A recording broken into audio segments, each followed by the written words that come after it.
Hi, everyone. Thanks for listening to another week's episode of the Trail Talk High Pointing podcast.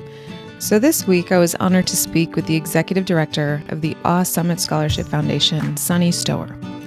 Sunny has some extraordinary outdoor achievements that you'll hear all about, and she brings a ton of talent, skill, knowledge, and experience to this foundation. The Awe Summit Scholarship's mission is to break down barriers to entry to the big mountain realm for women from all walks of life. They empower women through adventure and contribute to gender equity on and off the mountain. With gender equity at the heart of their mission, they also work to break down barriers for gender diverse adventurers. Now that's taken from the Summit Scholarship Foundation website, which is in the show notes for this episode. From that website, you can read blogs, you can access scholarship applications, and you can make a donation. So please check out the Summit Scholarship Foundation website for ways on how you can support the mission, and please enjoy my conversation with Sunny. Hi, everyone. Welcome to the Trail Talk High Pointing podcast. My guest today is Sunny Stroeer. Sunny is the executive of the Summit Scholarship Foundation, and she's here to talk about the work that she does with that foundation and also a little bit about her life in the outdoors. Sunny, welcome to the show, and thanks for being here. Lauren, thank you for having me. I'm excited to be here. Now, can you tell the listeners a little bit about your personal background and how you got started in the outdoors before we move on to the foundation? All depends on how much time you got. Well, to start with, I was born and raised in Germany. I now live in southern Utah in Kanab, and I am the co-owner or owner of a number of different guide services, actually, as well as the executive director of the Summit Scholarship Foundation, which is primarily what we're talking about. But my passion and my priority lies in the big mountains and in pushing far and high in very remote, very challenging environments. And I focus specifically on high altitude endurance. So, I didn't grow up as an athlete necessarily. As a matter of fact, I had a career as a management consultant and in finance until I was 30. And then I quit my job, moved into a van, and decided to pursue adventure full time. And I've been doing that ever since. But, since kind of having that change of life, I started a women's mountaineering guide service called Our Expeditions, and I've set various speed records on a couple of different mountains, including Aconcagua, which is a 23,000 foot peak down in the Andes, and around the Annapurna Circuit in the Himalayas. And I love, as I said, being out there. I love mountains, and I love trying to get into beautiful, beautiful spots. That's fantastic. What brought you to Utah? I initially spent time on the East Coast in the US. That's where I was going to school and that's where I was working. And I had fallen in love with the Southwest as a teenager, actually. My parents had taken me on a couple of big bucket list trips from Germany to go and see some of the Southwest. And I always thought that it was absolutely magnificent. So by the time that I was ready to quit my job and pursue adventure full time, I knew that I wanted to be somewhere west of the Rockies. And initially, actually, I started out in Boulder, Colorado. That's where I met my husband. And then we slowly made our way west. And, we're looking for a place to make a more permanent home after living in a van on the road, actually, for about 2.5 years. And southern Utah seemed like a wonderful spot. And we had the opportunity to take over a hiking guide service in southern Utah. And that really cemented our choice to move here and live here. It sounds like you're combining your management background and your love for the outdoors into exactly what you're doing today.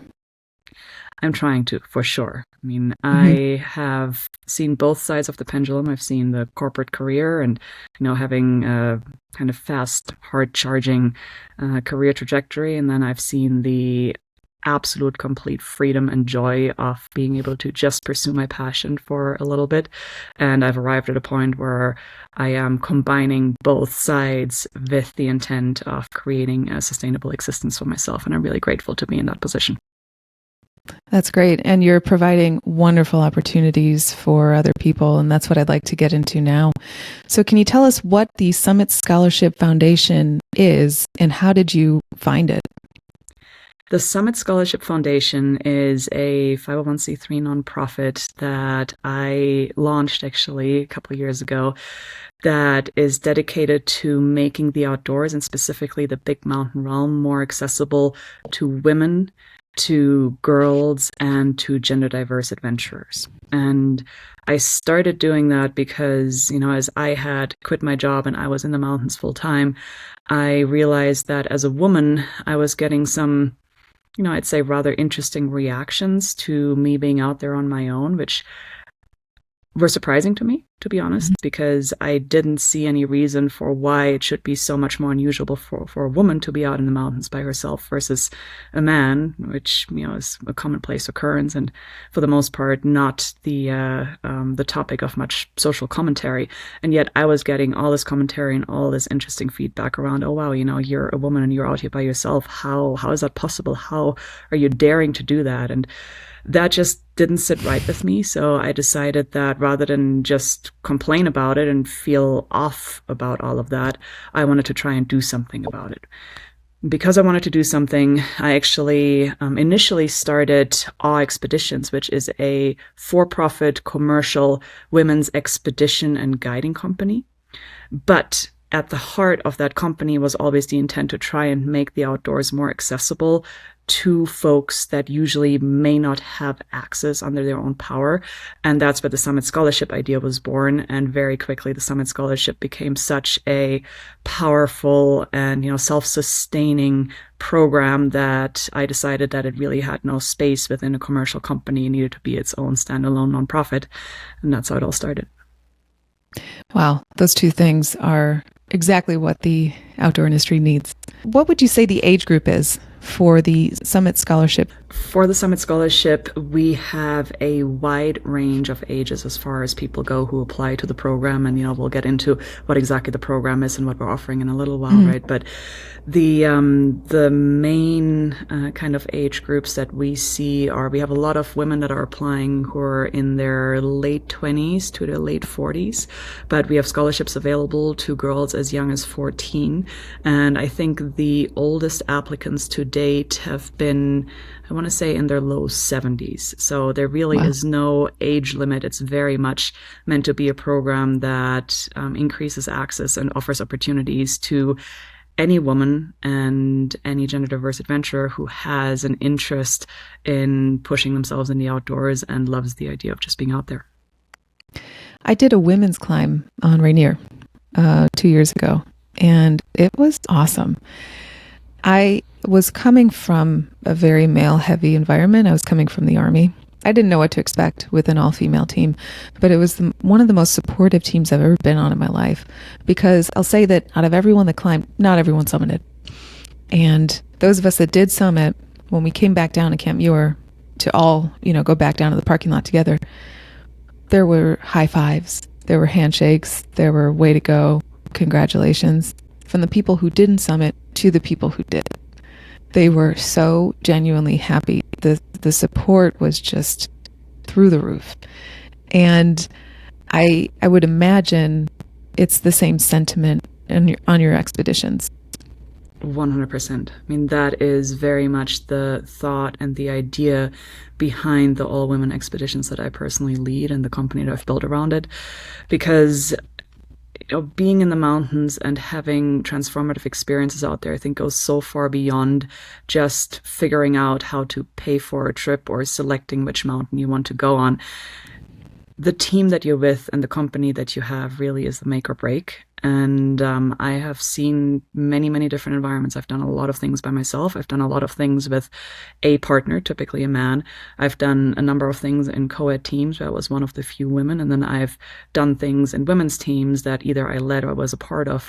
And I do see a pretty strong correlation between the gender composition and the dynamics of the groups, even though I do think that leadership also has a huge role to play in, what sort of tone you're setting in a team. But I do find that women's environments are frequently of a completely different nature than the co-ed ones. Now let's get into the Summit Scholarship Foundation. What's an example of an expedition that the Summit Scholarship can provide for someone who applies? The Summit Scholarship Foundation has a vast range of different scholarships available, and they're geared specifically towards women. And a couple of the scholarships are geared towards teenage girls, and then we have a couple of scholarships for gender diverse adventurers. An example would be an expedition to Aconcagua, 23,000-foot high altitude peak in the Andes, where if you apply for that scholarship and you're awarded the scholarship, you are receiving the complete trip, essentially. Your expedition fee is covered, you're receiving a flight stipend, you're getting really top-notch footwear, high altitude double boots from Loa Boots. You're getting trekking poles from Lecky. You're getting backpacks from Deuter. I mean, you're essentially getting kitted out for the climb, as well as getting to go on that expedition in a guided women's team free of charge. So that's one example at the, kind of the big, heavy-hitting, high-altitude expedition end of the spectrum. And then we also have scholarships to learn the basics of mountaineering on Mount Baker, for example. We have scholarships to get into backpacking. If folks haven't backpacked before and they're thinking that outdoor adventure and doing multi-day trips sounds amazing, but they may not have gotten to really start yet with overnight trips. We have scholarships available to backpack across the Grand Canyon. We have scholarships available for backpacking programs in New England. And we've in the past also offered scholarships to climb Kilimanjaro, for example. So it's really a host of different trips and a lot of different experiences that are all geared towards trying to make the mountains more accessible.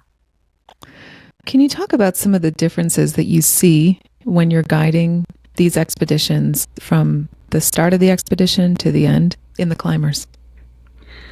I think to start, I typically see a lot of trepidation and a lot of anxiety and nervousness. And, again, when, we're in all women environments, we tend to have pretty open conversations frequently from the very beginning.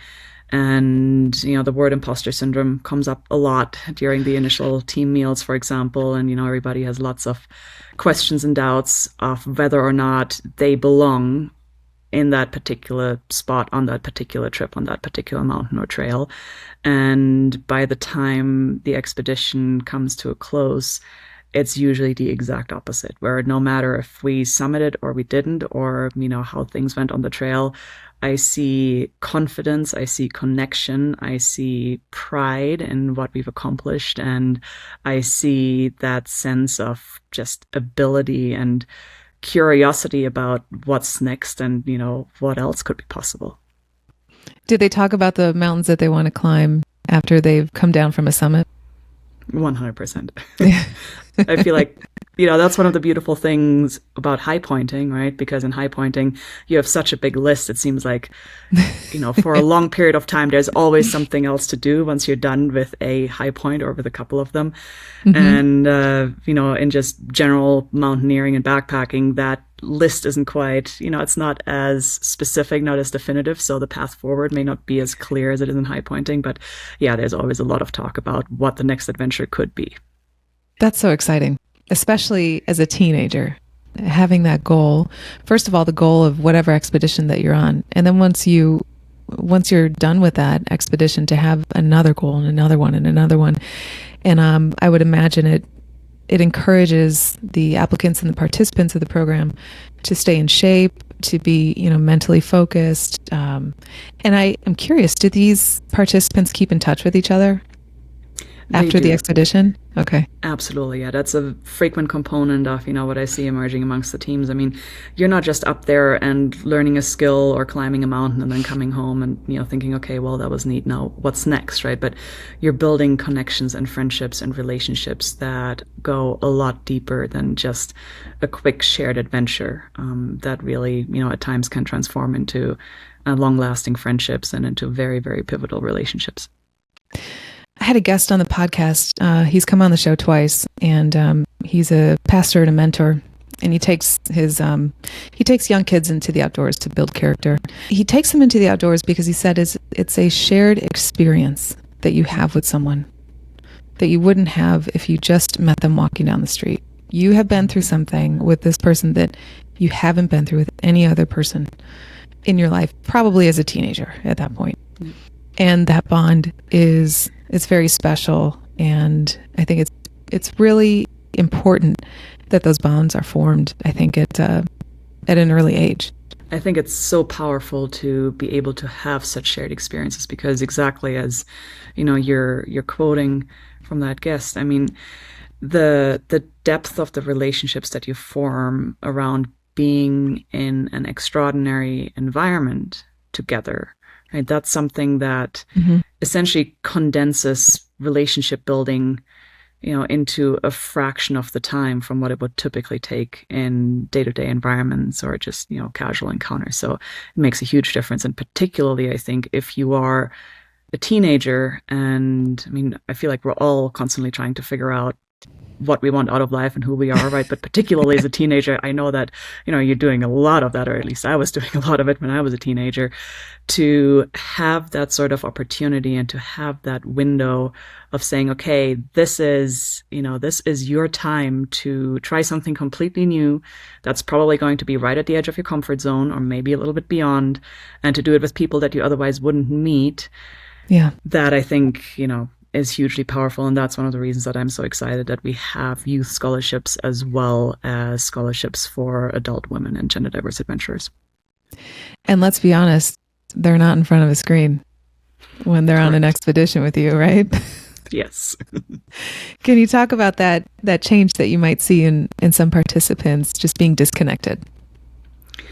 Well, I see it in myself a lot, to be honest. I mean, I spend so much time on the screen myself, right? I just breathe a deep breath of relief when I'm able to get to the trailhead and I either don't have coverage or I just put my phone on airplane mode. And then for the next however many days, the only thing that matters is the present moment. I mean, it's the shortcut to mindfulness, right? Because all of a sudden, either you can't use your phone or it's dangerous to use your phone because you're going to lose your footing or, make a mistake or screw up, or it's impractical because, you're trying to balance with trekking poles in a pack and, the phone's going to die and you can't recharge it. So either way, you're off the phone and you are immediately reconnected to nature and to the people around you. And I actually, I think that can be hard to start with because so many people, myself included, are so used at this point to always having the screen at the fingertips and, constantly kind of using it as a bit of a pacifier. So in the beginning, I actually feel like I at times observed some kind of awkward, like trying to figure out who we are without phones, when people are out there in the off-screen environment. But, within half a day, it feels like the good old days, before screen time took over our lives. Oh, wow. Now, there's a deadline coming up for the Summit Scholarship for ages 14 to 18. Is that correct? Mm-hmm. That is correct, yes. And that deadline is January 31st. Can you talk about that application? So we are currently accepting applications for the 2024 round of Summit Scholarships. And for that program, we have a total of $55,000 worth of stipends available. Not all of those scholarships are available for youth applicants, but there are several that are specifically only for youth climbers. So if you go to the website at summitscholarship.org, you can click on the 2024 Summit Scholarship Program and kind of take a look at what's out there and what's available. But specifically for the youth program, we have a glacier mountaineering course in the summer of 2024. It's going to take place from August 1 through 5. And it is specifically and exclusively only for youth climbers from 14 to 18 years of age. If you'd like to participate in that as a potential scholarship recipient, now is the time to get your application in. As Lauren was saying, the applications close on the 31st of January. So this is pretty timely. And I'll put the information in the show notes for this episode for the website, and then I will create a link also directly to the application. What do you look for in these applications? I actually think that's a really important question. And when we think about, who to award a scholarship for, there are a couple of very specific criteria that the Foundation Steering Committee is looking for. And there actually is a blog on the website of the Foundation as well that speaks specifically to that question.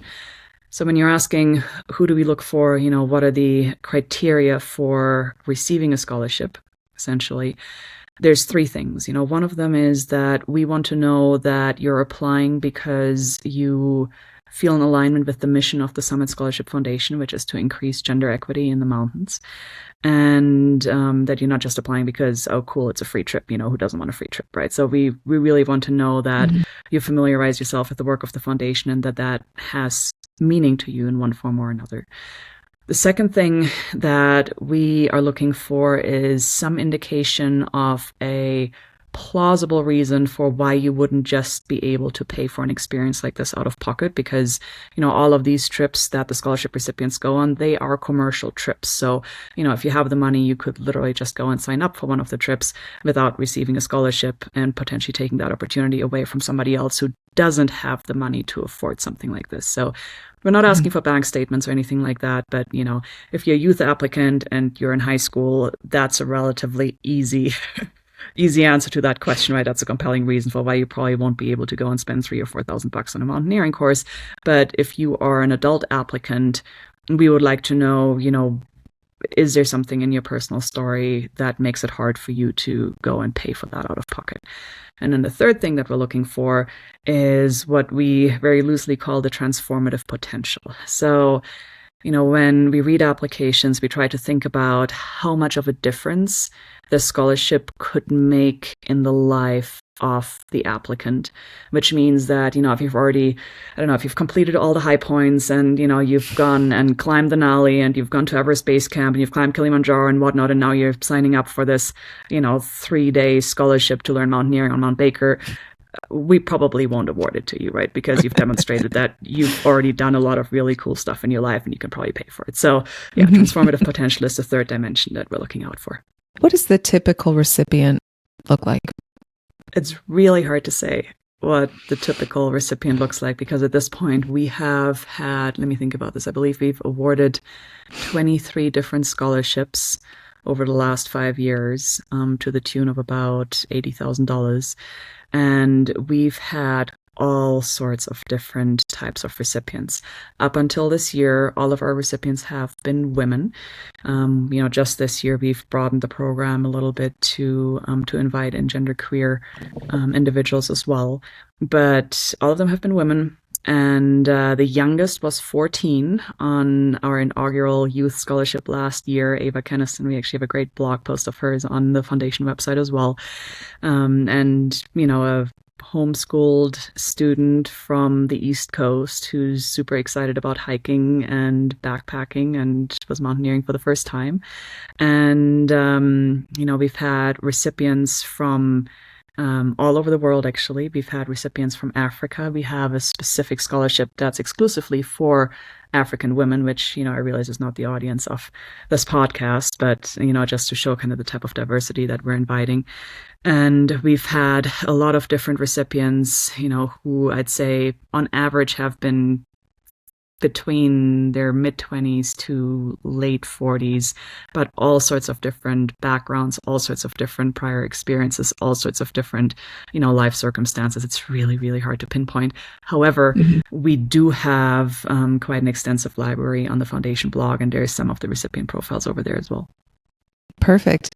Now, you and I were connected through Lucy Westlake, and Lucy Westlake was a guest on the show. And she's the youngest American female to summit Mount Everest. And she's the youngest person to have done all of the 50 state high points. Now, can you talk about what Lucy did for your foundation? Lucy is an incredible human being, and it's because of Lucy that the Summit Scholarship Foundation even is in a position to offer youth scholarships specifically. So when Lucy came home from Everest in 2022, she was honored with a large grant, the Billie Jean King Youth Grant, that she passed on to the Summit Scholarship Foundation with the mandate to create youth scholarships, because one of the things that she was running into as a girl trying to, want to do the high points and then climb Mount Everest was that there pretty much weren't guide services that would accept her on her own.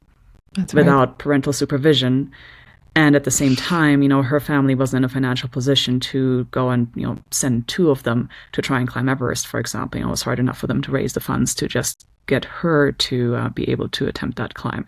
So, she had been facing the difficulties of trying to get out into the mountains as a teenage girl very, very acutely. And she was saying, well, yeah, I'd really like to do something about that. And can you help? And with that, we teamed up, and the grant that Lucy received is what made those youth scholarships possible. And then Lucy was also a guest guide and host on the mountain, on Mount Baker, on our inaugural, youth course last year, which wasn't a youth exclusive course, but it was a kind of a mixed ages group where we had our youth scholarship recipients and a couple of young adults. That's fantastic. And Lucy has such a giver's heart, especially for someone at her age. Obviously with your foundation, and then also I think she does work to bring clean water to a village in Africa. What a fantastic story, and what a fantastic grant that she received and passed along. I think that's instrumental. I think Lucy she's a good example of, I think, what you're trying to promote probably within that age group of the scholarship. 100%. 100%. It's amazing to see what Lucy has been able to do, at her young age, just in terms of her own accomplishments, and also how much passion she brings into trying to open up those same doors for others. And, actually, I'm sure Lucy wouldn't mind me sharing this, but, the way that we initially got connected is that she actually reached out to the Summit Scholarship Foundation and reached out to us to see if we could help sponsor her Everest climb. And we said no, because that's not what we do. We're very much trying to bring individuals into mountaineering who don't already have a path laid out for them. And Lucy very clearly had, a very clear path. She was just lacking the funds, but she had all the passion, all the commitment. So we denied her fundraising request, but, said, what you're doing is amazing. Good luck. Let's stay in touch. And the next thing that I know, she reached out to me and said, hey, by the way, there's this grant and I'd love for you to go and use it for youth scholarships. Wow. She's mature beyond her years. Is there anything else you want the listeners to know about the Summit Scholarship Foundation? One more thing that I'll say is that, again, we offer the youth scholarships, and I'm really passionate about those. And I think that that's an amazing initiative. And we also have scholarships available that are not restricted by age. So, if you're listening and you don't fall into that youth category, or, you don't have a daughter or a niece or a student or a friend for whom this would be an awesome fit, but you are, or a woman who is an adult and would love to learn more about mountaineering and either go climb Mount Baker in an instructional course, or potentially cut her teeth on Aconcagua, which is a non-technical peak, but, a very, very big high altitude expedition, then go check out the program.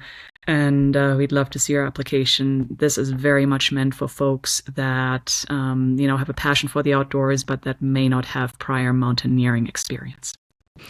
That's perfect. And Sunny, while I have you on the podcast, I do have to throw some questions at you that I usually throw at the high pointers that are on the podcast. Absolutely. What high points have you done? Ooh, great question. So I think I've done some of the West Coast high points. As you can probably tell, I'm not actually a high pointer. I'm a bit of an imposter here, but I am a mountaineer, and as such, there's some overlap there, of course.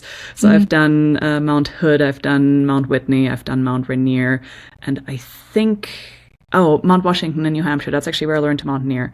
So that would be 4, and I'm going to do Denali in May if things go to plan. That's awesome. Wow. What are some of your favorite outdoor adventure documentaries, books, or podcasts that you would recommend to other listeners? Oh, that's a great question. Favorite outdoor documentaries. I have a great book that I just finished. Okay. And that book is called The Sun is a Compass. Have you heard about that? I haven't. It is by a woman by the name of Caroline Van Hemert, I believe. And it is a fascinating journey. It talks about a 4,000, 6,000, I don't remember, crazy number of miles journey, going from, I believe, Vancouver, Seattle? Oh, I forgot the details. But anyway, up the Inside Passage and then all the way through Alaska over the course of multiple months. And, just this young couple going out, deciding they wanted to have a big adventure and just making the impossible happen with no prior skills or knowledge. Some prior skills or knowledge, but not a lot. Sure. So anyway, it's super inspiring and a really, really good book. And that would be my favorite recommendation right now. That's awesome. I haven't heard that one yet. So I'll check that out. And the last question is, how has the outdoors enriched your life personally? That's an impossible question to answer. I mean, I would not be who I am without the outdoors, and that's the whole reason for why I started the Summit Scholarship Program, because I know how transformative the outdoors and specifically the mountains have been for me. And I feel very, very lucky and privileged in that, in some ways my parents helped set me up for that path because growing up in Germany, my parents both spent some time in the Alps. And so that seed was kind of planted in me at an early age. And then I was in a financial position to go and, take courses and hire guides and learn all the right things and learn them in a safe way. But yeah, it's completely changed everything for me. I mean, as a kid, I was a couch potato who always had her nose in a book and, had no idea about the natural world and, would have freaked out at the thought of like cowboy camping or, being way out in the middle of nowhere with no easy access to, a house or a car or anything like that. And at this point, my happiest memories are all outside. And I'm really, really grateful for that, and I want to share that with others. Well, Sunny, thank you for coming on the show and for going through the steps that listeners can take to apply for the scholarship. And also thanks for what you do in the outdoor community and the opportunities that you offer for women in the outdoors. It's exactly what the outdoor industry needs. So thanks for what you do, and thanks for being on the show. Thank you, Lauren, and thank you for amplifying our stories because what you're doing is equally as important and as impactful. So thank you.